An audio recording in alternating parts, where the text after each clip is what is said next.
طبقت وصفة سينامون رول مشهورة في كافي في نيويورك. الناس تصحى من 6 الصباح عشان يروحوا يلحقوا قطعة واحدة، واليوم حوريكم كيف تعملوها في البيت.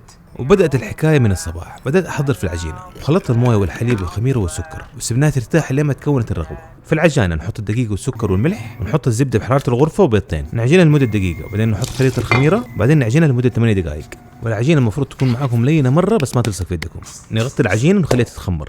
جبت سكر ابيض، حطيت عليه شويه مويه لما تكرمل معانا، ونزلت عليه الزبده، واول ما برد حطيته في زبديه وحطيت عليه جبنه كريميه والفانيليا وملح، وهذا الصوص اللي حنضيفه فوق السينابون. وبعد ما تدبل حجم العجينه حننزلها ونفردها بالشكل ده، ونحط جوتها الشوكليت شيبس. الحين حنحاول انه نغطي الشوكليت شيبس ونحاول ندخلها جوه العجينه. وفي حركه حلوه، تقطعوا العجينه بالطريقه هذه وتحطوها فوق بعض ونخليها ترتاح في الثلاجه لمده 10 دقائق. والحشو عباره عن سكر بني وقرفه وزبده. حنطلع العجينه من الثلاجه ونفردها لسمك سانتي، ونحط الحشو حقتنا ونبدا نلف. اول ما حنلف ونشد، بعدين نلف ثاني. ناخذ المقاسات ونقطعها بالشكل ده. الحين هحطهم في صينيه وتحتها ورق زبده ونخليها تتخمر لمده نص ساعه. شوفوا المنظر بعد التخمير. حدخلها فرن حرارته 180 من تحت لمده 25 دقيقه لنص ساعه.